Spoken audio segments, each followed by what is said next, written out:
अस्सलाम वालेकुम व्यूअर्स, मैं हूं समीना पाशा। आज काफ़ी बड़ी एक ख़बर है जो कि सोशल मीडिया पर तो काफ़ी ज़्यादा हमें दिखाई दी और कुछ हद तक मेन स्ट्रीम चैनल्स में भी। लेकिन ये ख़बर अगर तो वाकई कोई हकीकत से इसका ताल्लुक़ है तो ये बहुत बड़ी ख़बर होगी, बहुत ज़्यादा बड़ी ख़बर। लेकिन अगर ये सिर्फ़ एक स्टंट है या फिर कोई यूँ कह लें कि तवज्जो हटाओ मुहिम का हिस्सा है, इल्ज़ाम दर इल्ज़ामात की सियासत और इल्ज़ामात दर इल्ज़ामात का जो एक माहौल है हमारे मुल्क में, उसकी एक कंटिन्यूटी है, तो फिर एक अलग बात है। बहरहाल ख़बर अपने तौर पर तो बहुत बड़ी है, अगरचे उसको सामने लाने वाला, उसको क्लेम करने वाला शख्स शायद आप सब उसको बहुत ज़्यादा ना जानते हों। सूरत हाल कुछ यूँ है कि जनाब तस्नीम हैदर शाह साहब हैं और इनका ये दावा है कि ये पाकिस्तान मुस्लिम लीग नून के रहनुमा हैं लंदन से, और लंदन के जो मामलात हैं उसके ऊपर स्पोक्स पर्सन भी हैं, ये उनका क्लेम है। और उसके साथ साथ उन्होंने ये क्लेम किया है कि वो पिछले 20 साल से PMLN के साथ जुड़े हुए हैं। ये बताने के बाद उन्होंने एक बहुत बड़ा दावा कर दिया है, बहुत ज़्यादा बड़ा दावा, और वो भी लंदन की सरजमीन पर। दावा उन्होंने ये किया है कि अरशद शरीफ शहीद के कातिल खुद PMLN में मौजूद हैं, उसके सरबराह हैं, और उन्हीं के एमा पर अरशद शरीफ को शहीद किया गया। इतना ही नहीं बल्कि पाकिस्तान तहरीक इंसाफ के चेयरमैन इमरान खान पर वज़ीराबाद में जो हमला हुआ है, जिसमें वो ज़ख्मी हुए, जो कि एक कातिलाना हमला था बुनियादी तौर पर,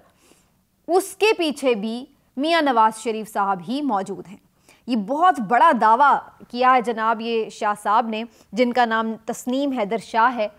क्या उन्होंने इसकी डिटेल्स बताई हैं? सबसे पहले वीलॉग में मैं वो सामने आपके रखूँगी, फिर मैं आपको ये भी बताऊंगी कि इसके ऊपर PTI और PMLN का क्या मौक़िफ़ है, और आखिर में मैं आपको ये भी बताऊंगी कि इस खबर के ऊपर मेरी अपनी असेसमेंट क्या है, मेरा क्या तज्ज़िया। सबसे पहले तो ज़रा इसी को एक्सप्लेन कर दूं मैं कि उन्होंने मज़ीद क्या दावे किए और किन हक़ाइक़ और फैक्ट्स के साथ वो यहाँ पर गुफ्तगू कर रहे थे मीडिया टॉक पे।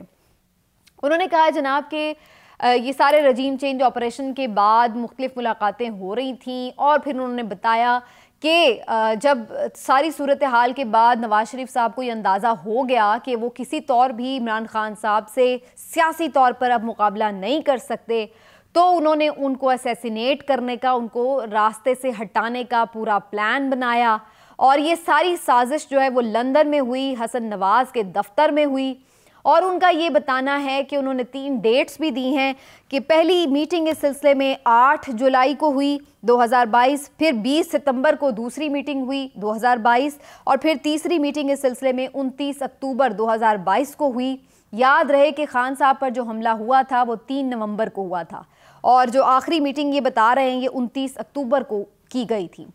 इनका ये कहना है कि इन तमाम मीटिंग्स में पहले वाली जो मीटिंग थी उसमें कुछ और लोग भी मौजूद थे, जिसमें 6-7 लोग मौजूद थे, जबकि जो अगली 2 मीटिंग्स हुई यानी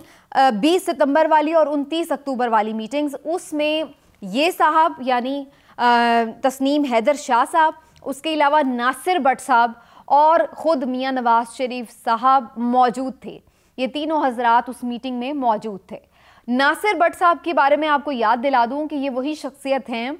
कि जो इससे पहले भी बहुत ज़्यादा उस वक्त ख़बरों में आई थी कि जब अरशद मलिक साहब जो कि जज थे नवाज शरीफ साहब के केस में एहतसाब अदालत के, और जो अब अल्लाह को प्यारे हो चुके हैं, उन जज साहब की एक वीडियो सामने लेके आई थी मरियम नवाज साहिबा, जिसमें वो ये बात कर रहे थे कि जनाब उन्हें कहा गया मुबैना तौर पर, इस्टेब्लिशमेंट ने कहा कि जी अब इनको इतनी सज़ा देनी है ये वो, और वो सारी गुफ्तगू वो जिस शख्सियत के साथ कर रहे थे वो यही नासिर भट्ट साहब थे। और ये जो नासिर भट्ट साहब हैं उन्होंने आके फिर ये सारी एक्सप्लेन भी की थी चीज़ें कि जी हाँ बिल्कुल ये उन्होंने जज साहब ने सारी बातें उन्हें बताई। इसके अलावा भी बताया जा रहा है कि लंदन के अलावा भी जो बाहर कहीं सऊदीया में भी कुछ मुलाकातें हुई हैं, उसके भी ना सिर्फ ये उन मुलाकातों के यूँ कह लें कि यानी शाहिद हैं, बल्कि ख़ुद उनके हैंडलर भी हैं, कोऑर्डिनेटर कह लें, जो भी कि जो मामलात को तय करते हैं। तो बहरहाल ये वही नासिर भट्ट साहब हैं जिनके बारे में तस्नीम साहब कह रहे हैं कि जनाब वो भी इन मुलाकातों में मौजूद थे जिसमें ये सारी प्लानिंग हुई। मज़ीद वो डिटेल बताते हुए कहते हैं कि नवाज शरीफ साहब ने कहा कि अरशद शरीफ को बिल्कुल शूट करना है। कीनिया में वो मौजूद थे और ये बात PMLN की क़यादत को मालूम थी, मियाँ साहब को मालूम थी। और इतना ही नहीं बल्कि मियाँ साहब ने ख़ुद ये शाह साहब को ही कहा, जो ये ख़ुद मीडिया टॉक कर रहे हैं, कि आप इस सिलसिले में जो है वो बंदोबस्त करवाएं। तो कहते मैंने उनसे ये कहा कि जनाब कीनिया में तो मेरे इस सिलसिले में कोई रवाबित नहीं है कि मैं वहाँ पर अरशद शरीफ को शहीद करवा सकूँ। तो उसके बाद जो है बाद में मामलात फिर उन्होंने ख़ुद से ही जिस तरह भी तय किए। और इतना ही नहीं बल्कि इन साहब ने यह भी कहा कि जनाब जब वज़ीराबाद के ऊपर हमले का प्लान बनाया जा रहा था उस वक्त भी उनसे ही कहा गया कि जी आप शूटर का बंदोबस्त करें। तो उस पर भी कहते मैंने इनसे कहा कि भाई मेरे पास कोई ऐसा शूटर जो है वो नहीं है मौजूद और मैं नहीं इस सिलसिले में कोई मदद कर सकता। तो उसके बाद फिर मुझे बताया गया कि शूटर का अरेंजमेंट हो गया है और प्लानिंग में ये बात तय थी कि वज़ीराबाद में ही किसी मकाम पर इमरान खान साहब पर यह अटैक करवाया जाएगा, उन्हें रास्ते से हटाया जाएगा। पंजाब में उनकी अपनी हुकूमत है, जिम्मेदारी उन्हीं के ऊपर आ जाएगी और इस तरीके से सारा जो ये प्लान था इसको मुकम्मल होना था। जब ये प्लानिंग की जा रही थी तो उस वक्त फौरी तौर पर इसको अमल दरामद नहीं करना था, बल्कि मियाँ साहब ने ये कहा कि जनाब पहले मरियम नवाज़ साहिबा लंदन आ जाएं और उनकी तशरीफ़ आवरी के बाद जो है इन दोनों प्लान्स के ऊपर अमल दरामद होगा। ये सारी गुफ्तगू जो है ये तस्नीम हैदर शाह साहब लंदन में मीडिया टॉक में बता रहे हैं कि किस तरह से ये सारी प्लानिंग हुई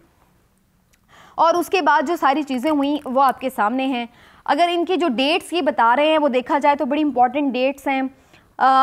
29 अक्टूबर की जो डेट है उसको अगर आप याद रखें तो बिल्कुल इससे चंद दिन पहले ही शहीद अरशद शरीफ को कत्ल किया गया था कीनिया में और 29 अक्टूबर के चंद दिन बाद ही इमरान खान साहब पर भी अटैक किया गया था। तो ये इसके दरमियान की ये एक डेट है जो ये बता रहे हैं। और उसके बाद उन्होंने ये सारी प्रेस कॉन्फ्रेंस करने के बाद उन्होंने कहा कि इमरान खान साहब जो हैं उनके ऊपर ये अटैक वगैरह का सारा जो सिलसिला था ये इसी तरह से प्लान था। और फिर उनसे ज़ाहिर है मुख्तलिफ सवालात भी हुए, उसकी तरफ मैं अभी आती हूँ। लेकिन उन्होंने ये भी कहा कि यकीन दहानी कराई कि अगर पाकिस्तान में ये सारे तहकीकाती इदारे उन्हें बुलाते हैं तफ्तीश के लिए तो वो ख़ुद पेश होकर बयान देने के लिए तैयार हैं।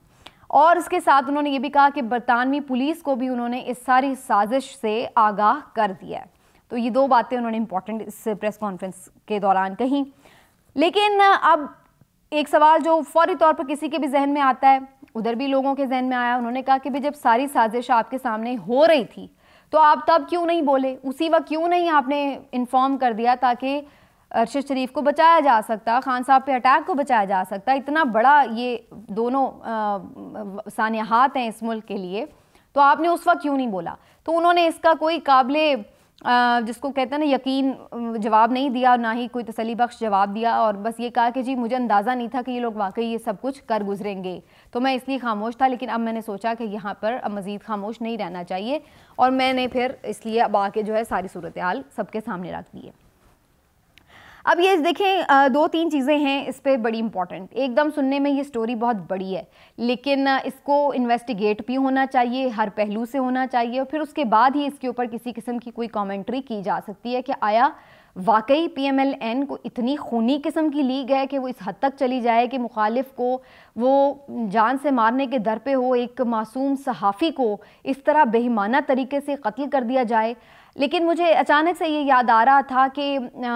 कुछ दिन पहले ही मैं सोशल मीडिया पर देख रही थी कि कुछ लोग ये ट्वीट कर रहे थे कि खुदा न खास्ता कोई, मैं नहीं इस बात को कोई इंडोर्स करती, लेकिन ये ट्वीट मेरी नज़र से गुजरे कि मरियम नवाज़ साहिबा ख़ुद अरशद शरीफ शहीद के इस सारी कत्ल साजिश में बराह रास्त मुलव्वस हैं। ये ट्वीट मेरी आंखों से गुजरे। लेकिन बहुत सारी चीज़ें सोशल मीडिया पर आ रही होती हैं, आप उनको यकीन नहीं कर लेते जब तक कि आपके पास कोई एविडेंस ना हो। अब ये साहब जो तस्नीम हैदर शाह साहब हैं, ये एक जीता जागता अपने आप को एविडेंस कह रहे हैं और वो ये भी कह रहे हैं कि उनके पास तमाम मुलाकातों के भी एविडेंस हैं, तस्वीरी सबूत भी मौजूद हैं जिसमें वो ये बता सकते हैं कि कब कब और कैसे कैसे वो मियाँ साहब से मिले और ये मुलाकातें हुई। लेकिन बतौर सहाफ़ी हमारा काम है कि इस चीज़ को थोड़ा सा हम ज़रूर चेक भी करें कि कितना इसमें सच है और कितना नहीं। फिर लंदन में मेरे कुछ ज़राए थे और जो कि PMLN के कुछ करीबी लोग भी हैं, उनसे वो राह रास्त हैं मौजूद वहाँ पर। तो मैंने कोशिश की कि उनसे जाना जाए कि वो इस सारी सूरत हाल के हवाले से अपना क्या मौक़िफ़ देते हैं। उन ज़राए के मुताबिक उन्होंने सबसे पहले तो ये कहा कि जी ये जो तस्नीम हैदर शाह साहब हैं ये कोई PMLN के रहनुमा नहीं है। पहले तो उन्होंने उसको डिसऑन किया, फिर उन्होंने ये कहा कि जी हमें तो याद भी नहीं है कि ये कभी मिले हों, शायद कभी एक आध दफ़ा किसी बहुत सारे लोग जैसे आए हों, कोई वफ्द आके मिला हो मियाँ साहब से, उसमें कहीं ये आए हुए हों, तो हमें नहीं मालूम है, हो सकता आए हुए हों। और तीसरी चीज़ जो उन्होंने इम्पॉर्टेंट की वो कही कि जी इनकी बहुत सारी तस्वीर जो है वो पाकिस्तान तहरीक इंसाफ के मुख्तलिफ रहनुमाओं के साथ पिछले चंद दिनों में देखी गई हैं, और उन्होंने ये भी क्लेम किया है कि वो भी आपको जल्द ही सोशल मीडिया पर नज़र आ जाएंगी। तो ये 3 बातें उन्होंने सबसे पहले तो इस शख्स को डिस्क्रेडिट करने के लिए की कि जनाब इसकी कोई ऐसी वर्थ नहीं है जिसको ये क्लेम कर रहा है, तो इसके इतनी बड़ी साजिश का इसको हिस्सेदार बनाना या इसको बीच में लेके इस तरह सारी बात होना, ये तो बिल्कुल ही आउट ऑफ क्वेश्चन बात है और ऐसा कुछ नहीं है। उन्होंने यकसर इन इल्ज़ामात की तरदीद किया और इस शख्स के हवाले से भी उन्होंने किसी किस्म का ये नहीं शो किया कि जी ये कोई अपना बंदा है। तो ये एक्सपेक्टेड भी था। जब मेरी स्टोरी मैं देख ही रही थी तभी मैं समझ गई थी कि अब PMLN का जो मुतवक्के इस पर आएगा बयान वो यही होगा, और नेचुरली हो सकता है सही भी हो, मैं उसको ये नहीं कह रही कि ये नहीं होगा ऐसे, लेकिन बहरहाल ये एक्सपेक्टेड था और ये ऐसे ही बयान आ गया जो PMLN के सोर्सेज का था। PTI के मुख्तलिफ लोगों ने जो इस पर रद्दमल दिया, ऑफकोर्स वो कह रहे हैं ये बहुत सीरियस एलिगेशंस हैं, ऑफकोर्स वो कह रहे हैं कि इसके ऊपर इन्वेस्टिगेशन होनी चाहिए, ऑफकोर्स वो कह रहे हैं कि इंडिपेंडेंट तरीके से इन्वेस्टिगेशन होनी चाहिए ताकि जो सच का सच और झूठ का झूठ है वो सामने आ सके। अरशद शरीफ साहब के हवाले से जो इसमें एक जो पॉइंट है इम्पॉर्टेंट वो ये कि इस हुकूमत के अंडर ही उनके अगेंस्ट जो FIRs हुई, जो मुकदमात दर्ज हुए बगावत के, और जिस तरह के हालात थे, जो थ्रेट्स उन्हें मिल रहे थे, तो वो यहाँ से जाने पर मजबूर हुए थे। और ये बिल्कुल ओपन चीज़ है, मैं ये नहीं कह रही कि इस वजह से हम ये समझें कि हुकूमत ने उन्हें मरवाया है, लेकिन चीज़ ये है कि ये तो बहरहाल चीज़ें वो ख़ुद अपने ट्वीट्स में अपने रिकॉर्ड पर ऑन रिकॉर्ड लेकर यहाँ से इस दुनिया से गए हैं कि ये हुकूमत जो है वो उनके दर पे थी, इस तरह की सिचुएशंस उनके लिए क्रिएट हुई नहीं थी। तो उनकी फैमिली इस बारे में ज़्यादा बेहतर बता सकती है, जो करीबी उनके दोस्त हैं वो भी बहुत सारी इन्फॉर्मेशन रखते हैं इस हवाले से, लेकिन अगेन वही बात है कि जब तक एक इंडिपेंडेंट और काबिल यकीन किस्म का कोई कमीशन या कोई ऐसी बॉडी ना हो जो कि इस चीज़ को तहकीकात करे जिस पे सबका एतबार हो, तो तब तक ये तमाम चीज़ें जो हैं वो सस्पिशियस ही रहेंगी। अब मेरा इस पर जो सारा एक ओवरऑल पॉइंट ऑफ व्यू है वो 2-3 इंपॉर्टेंट पॉइंट है। नंबर 1 तो ये कि भाई इन साहब को वाकई ही अगर ये सब हो रहा था और इतनी सीरियस चीज़ें चल रही थी, तो आप ये कैसे कह सकते हैं कि इतनी सीरियस चीज़ें चल रही थी और आप ये सोचें कि ये होगा नहीं। भाई अगर वो इतने ही प्लानिंग्स कर रहे थे तो फिर तो आपको पता होना चाहिए था, नंबर 1। और अगर आपको पता था तो आप फौरी तौर पर उसको लोगों को बताते कि भाई ये चीज़ हो रही है, उस वक्त आप खामोश रहे। दूसरी बात ये कि चलें अगर इनका ये आर्ग्यूमेंट मान भी लिया जाए कि भाई इनके सामने ये सारी बात हुई, लेकिन जो अरशद शरीफ उन्हें ये अंदाज़ा नहीं था कि शायद ये वाकई इस हद तक जाए, तो जब अरशद शरीफ साहब का मामला हो गया था तो फिर उसके बाद फौरी बाद उन्हें ये बोल देना चाहिए था, ताकि कम अज़ कम जो आगे इमरान खान साहब के हवाले से प्लानिंग हो रही थी उसको तो किसी सूरत काउंटर किया जा सकता। तब भी आप चुप रहे। मतलब अरशद शरीफ के शहीद होने के बाद भी आपको शक था कि ये इमरान खान के ऊपर अटैक नहीं करवाएंगे, फिर तो आपका शक दूर हो जाना चाहिए था कि जो सारी वो प्लानिंग्स हुई हैं वो इसके ऊपर अमल करने जा रहे हैं। तो उस वक्त भी आप खामोश रहे और तब भी नहीं आपने आके कुछ बोला, और फिर हमने देखा कि वज़ीराबाद वाला वाक़या भी हुआ। तीसरी जो चीज़ है इम्पॉर्टेंट वो ये है कि जो इसके इनके साहब के फेवर में एक चीज़ जाती है वो ये कि जिस सरजमीन पर वो ये इतने बड़े बड़े इल्ज़ामात लगा रहे हैं वहाँ पर हत्ते इज़्ज़त के बहुत सख्त किस्म के लॉज हैं और ये सारी दुनिया जानती है। मेरे नज़दीक इनके ऊपर 2 तरह से इनके ऊपर अगर ये इनके इल्ज़ामात झूठे हैं तो 2 कार्रवाइयाँ हो सकती हैं। नंबर 1 हत्ते इज़्ज़त के तहत कि जहाँ पर